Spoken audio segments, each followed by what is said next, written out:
Welcome to Heartline Stories. Today's story follows a kind old woman who offers help to a starving boy with no idea of who he really is. Little did she know, this boy wasn't just a poor stranger, he was a prince in hiding. What happens next will leave you speechless. From a simple act of kindness to a twist of fate that changes everything, get ready for a heartwarming tale of love, loyalty, and surprises. What happens when this woman's world is turned upside down by the truth? Stay tuned to find out how this unlikely encounter leads to something extraordinary, and let us know where you're watching from. Don't forget to like and subscribe. Once upon a time, in a small town, there lived a kind old woman named Mrs. Harper. She lived alone in a little cottage near the edge of town. Every day she would walk to the market, where she sold her homemade bread and pies. She wasn't rich, but she always found ways to share with others who needed help. One cold, rainy afternoon, Mrs. Harper was returning from the market when she saw a young boy sitting on the side of the road, shivering. His clothes were torn, and his face was pale and weak. "Are you all right, dear?" she asked, kneeling down beside him. The boy looked up at her, his big brown eyes full of hunger and sadness. "I'm so hungry, ma'am. I haven't eaten in days." Mrs. Harper's heart sank. She couldn't just leave him there. "Come inside with me," she said gently. "You'll be warm, and I'll make you something to eat." The boy nodded gratefully, and they walked together to Mrs. Harper's cottage. The old woman quickly made him a bowl of hot soup and some bread. The boy ate hungrily, savoring every bite. "Thank you so much," the boy said after finishing the food. "You're so kind." Mrs. Harper smiled. "You're welcome, dear. It's no trouble at all. No one should be left hungry, especially in the cold." As they sat by the fire, the boy told Mrs. Harper his story. He said he had been traveling for days looking for work, but had no luck. His family had fallen on hard times, and he had no place to go. Mrs. Harper listened carefully, offering him comfort and advice. She didn't ask too many questions, as she wasn't one to pry into the lives of others. "You'll be all right," she said softly. "Sometimes life can be hard, but things always get better. You just need a little patience." The boy nodded and smiled. He felt a sense of peace with her. He had been alone for so long, and her kindness made him feel like he wasn't invisible. The next morning, Mrs. Harper gave the boy a warm coat, some extra bread, and a few coins. "I can't do much," she said, "but I hope this helps." The boy thanked her again and left the cottage, his heart full of gratitude. What Mrs. Harper didn't know was that the boy wasn't just any ordinary boy. His name was Prince Leo, the heir to a great kingdom far away. He had been forced to flee the palace after a terrible betrayal. The royal family had been overthrown by a group of enemies, and Leo's life was in danger. He was now in hiding, far from the comfort and luxury he once knew. As he walked away from the cottage, Leo looked back at Mrs. Harper's small home. He had never met anyone so kind, so pure. Most people in the world only cared about wealth and power, but Mrs. Harper had nothing but love to offer. "I will never forget her," Leo whispered to himself. Weeks passed, and Leo's life in hiding grew harder. But no matter where he went, he kept thinking about the old woman who had helped him when no one else would. He knew he needed to return to her someday to thank her properly. One day, a letter arrived at Mrs. Harper's cottage. It was from a nobleman she had never met. The letter said that someone wanted to meet her, someone who could change her life forever. Curious but unsure, Mrs. Harper agreed to the meeting, not knowing what awaited her. Would Leo return to thank Mrs. Harper for her kindness? And what would happen when they met again? Mrs. Harper was both excited and nervous as the day of the meeting arrived. She had never been contacted by anyone important before, and she had no idea what to expect. With a deep breath, she brushed her old dress and headed to the town's small inn, where the letter had instructed her to go. When she arrived, a tall man in a fine suit greeted her at the door. He had an air of authority about him, and Mrs. Harper felt a little intimidated. "Are you Mrs. Harper?" the man asked. "Yes, I am," she replied, trying to sound confident, though she was curious and uncertain about what was going on. The man smiled. "Please come in. A special guest is waiting for you." Mrs. Harper was led into a cozy sitting room, where a man sat by the window looking out at the rain. His back was to her, but there was something familiar about him. As she entered, the man turned around, and Mrs. Harper's heart skipped a beat. It was the boy she had helped weeks ago. "Leo!" she gasped, recognizing him instantly. His face had changed a little. He no longer looked like the hungry traveler she had taken in, but the man in front of her still had the same kind eyes. Leo stood up and smiled warmly. "Hello, Mrs. Harper. I'm sorry for the surprise, but I had to see you again." Mrs. Harper blinked, completely stunned. But, but how? How are you here?" Leo explained that after he left her cottage, he had spent many days wandering, trying to find safety. But the memories of her kindness had stayed with him. He couldn't stop thinking about how she had treated him like a person, not a beggar. He felt that he needed to repay her for all she had done. "I've been looking for you," Leo continued. "I have something important to tell you." Mrs. Harper sat down, her hands trembling slightly. "What is it, dear? What's going on?" Leo took a deep breath. "Mrs. Harper, the truth is, I'm not just a poor boy. I'm Prince Leo, heir to the kingdom of Eloria. My family was overthrown, and I had to run for my life. But I never forgot your kindness.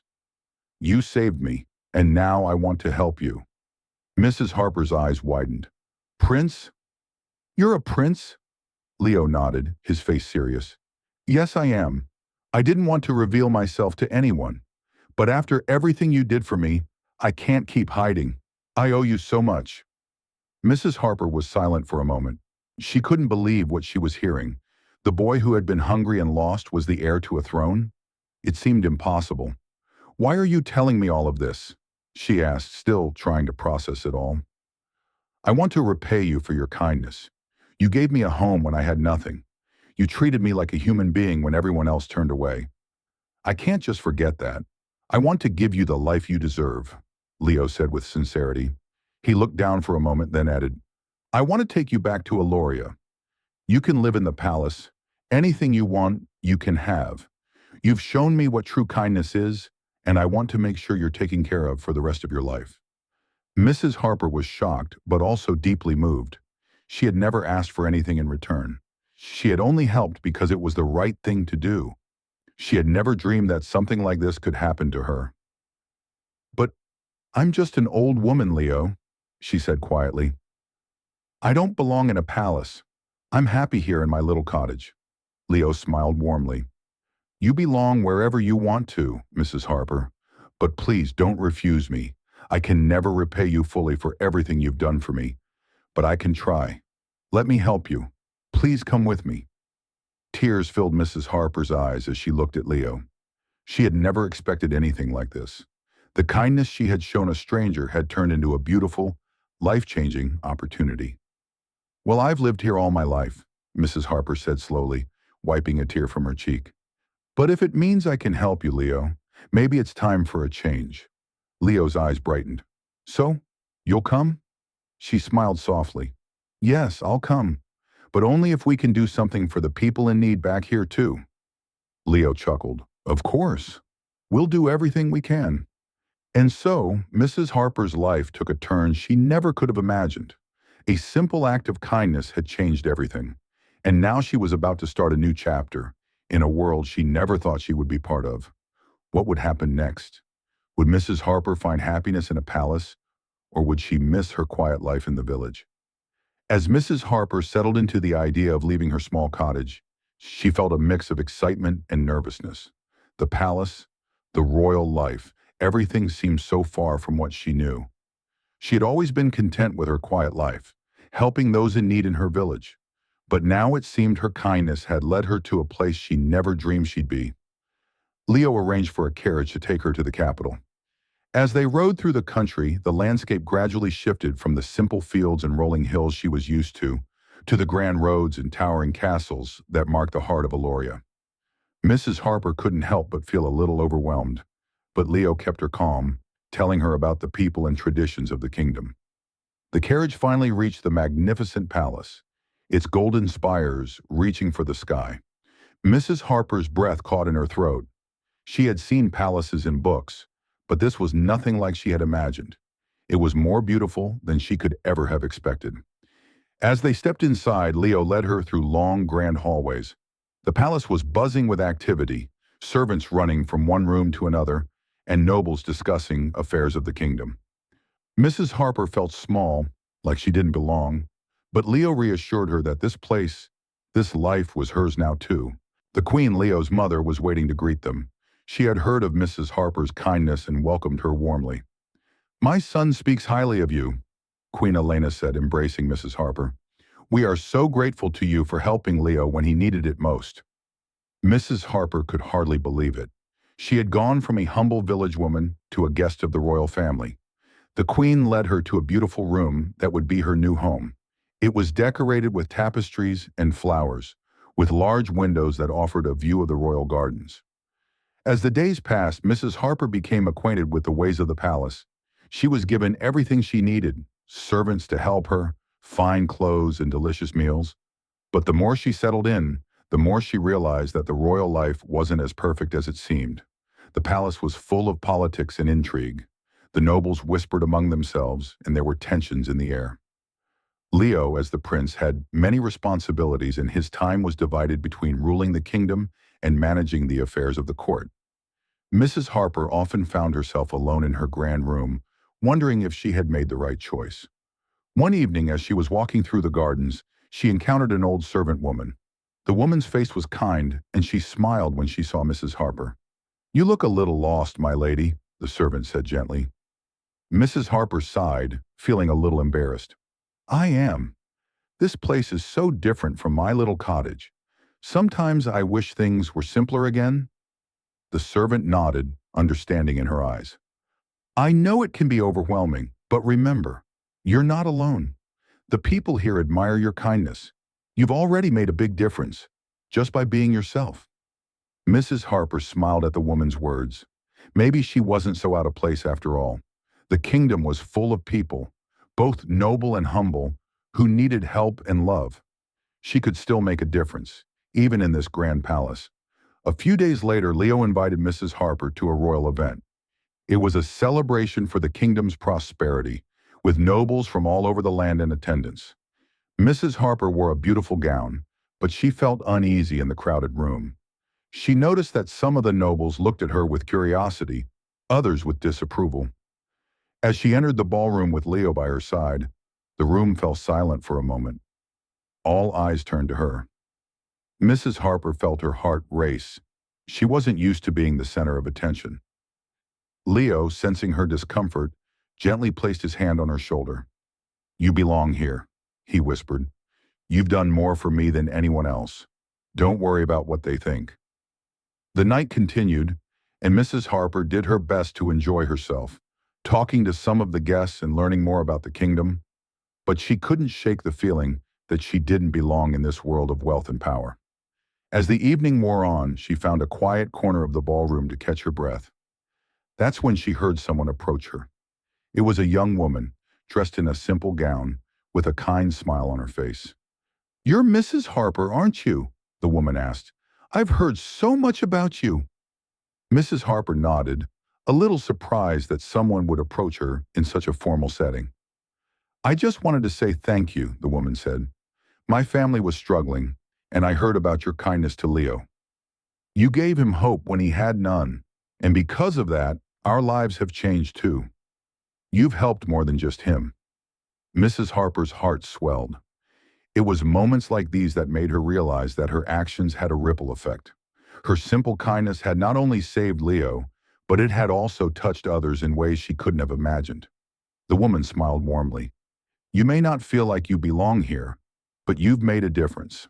That's what matters." And for the first time since she arrived at the palace, Mrs. Harper felt at peace. Maybe, just maybe, this was where she was meant to be after all. What would happen next? Would Mrs. Harper continue to adapt to this royal life? Or would the challenges of the palace drive her to make a difficult decision? As the weeks passed, Mrs. Harper began to feel more comfortable in her new life. She still missed her small cottage, the quiet moments spent tending to her garden, and the simple joy of helping others in her village. But she realized that the kingdom needed her, just as much as she had needed them. Her kindness, her compassion, and her willingness to help had made a lasting impact on everyone she met, from the common folk to the royal family. One day, Leo came to her with important news. "Mother," he said, "the kingdom is facing a difficult time. A neighboring kingdom is threatening war, and we need the support of the people to strengthen our defenses." Mrs. Harper, despite her reservations about palace life, knew what she had to do. She had to help. She had always believed that kindness and understanding could change the world, and now she would do whatever she could to protect the kingdom that had given her a new home. She spent the following days meeting with the people of the kingdom, hearing their concerns and offering her guidance. She talked to the farmers, the shopkeepers, and even the children, encouraging them to stay united. She reminded them of the power of community, of helping one another, and of the strength that could come from kindness. Soon the people rallied together, their spirits lifted by Mrs. Harper's words. They volunteered to defend the kingdom, to help with supplies, and to ensure that everyone was cared for, no matter their rank. Even the nobles who had once looked down on her began to see her as a symbol of hope. The tension with the neighboring kingdom eventually eased, thanks in part to the unity Mrs. Harper had inspired. It was a long road, but the kingdom emerged stronger, united by a common purpose. As for Mrs. Harper, she had found her place in this world. She was no longer just the woman who had helped a lost prince.